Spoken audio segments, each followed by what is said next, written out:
Assalamualaikum warahmatullahi wabarakatuh. Saya Putri Rupadilah, kelas 12C Keperawatan. Saya dari kelompok 5 atau kelompok penyakit leptospirosis. Di sini saya akan sedikit menjelaskan mengenai penyakit leptospirosis. Yang pertama, ada pengertian leptospirosis.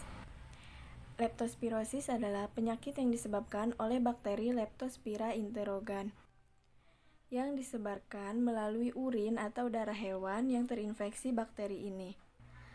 Leptospirosis dapat menyerang manusia melalui paparan air atau tanah yang telah terkontaminasi urin hewan pembawa bakteri Leptospira. Selanjutnya ada gejala. Tidak semua yang terkena bakteri leptospirosis langsung muncul gejala. Artinya, gejala bisa muncul setelah pengidap melewati masa inkubasi selama 10 hari.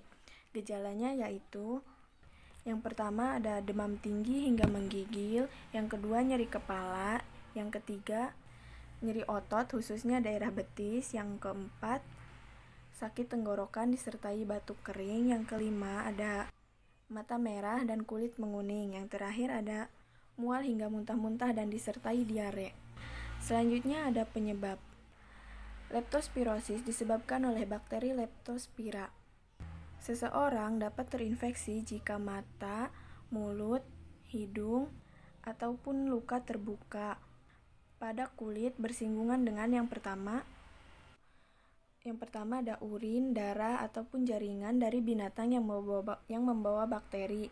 Yang kedua, air yang terkontaminasi oleh bakteri. Yang ketiga, tanah yang terkontaminasi oleh bakteri. Yang keempat, seseorang juga dapat terkena leptospirosis jika tergigit binatang yang terinfeksi oleh bakteri tersebut.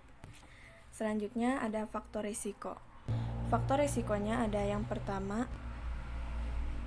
ada orang yang bekerja di luar ruangan atau dengan binatang, seperti petani, dokter hewan, tukang daging, pekerja selokan, pekerja rumah potong hewan, dan lain-lain. Yang kedua ada orang yang berkemah, yang ketiga ada tentara, yang keempat ada penambang, yang terakhir ada orang yang mandi di danau, sungai, atau kanal air tawar. Selanjutnya yaitu diagnosis. Yang pertama, tes urin untuk melihat keberadaan bakteri leptospirosis dalam urin. Yang kedua, tes darah.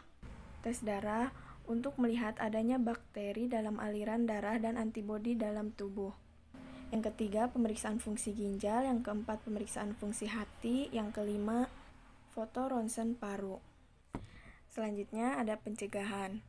Yang pertama, bersihkan sekeliling rumah sebelum banjir melanda. Yang kedua, jangan sampai ada ruang untuk tikus tinggal dan beranak pinak.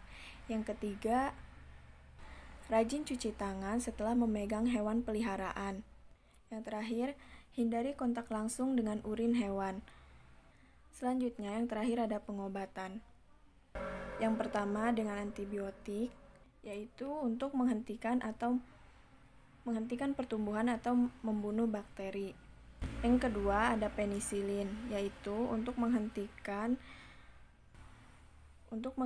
pertumbuhan atau membunuh bakteri tertentu.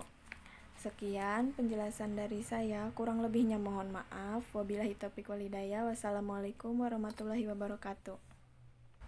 Selanjutnya yaitu diagnosis. Yang pertama, tes urin untuk melihat keberadaan bakteri leptospirosis dalam urin. Yang kedua, tes darah. Tes darah untuk melihat adanya bakteri dalam aliran darah dan antibodi dalam tubuh. Yang ketiga, pemeriksaan fungsi ginjal. Yang keempat, pemeriksaan fungsi hati. Yang kelima, foto ronsen paru. Selanjutnya ada pencegahan. Yang pertama, bersihkan sekeliling rumah sebelum banjir melanda. Yang kedua, jangan sampai ada ruang untuk tikus tinggal dan beranak pinak. Yang ketiga, rajin cuci tangan setelah memegang hewan peliharaan. Yang terakhir, hindari kontak langsung dengan urin hewan. Selanjutnya, yang terakhir ada pengobatan. Yang pertama dengan antibiotik, yaitu untuk menghentikan pertumbuhan atau membunuh bakteri. Yang kedua ada penisilin, yaitu untuk menghentikan pertumbuhan atau membunuh bakteri tertentu. Sekian penjelasan dari saya, kurang lebihnya mohon maaf. Wabillahi taufiq walhidayah. Wassalamualaikum warahmatullahi wabarakatuh.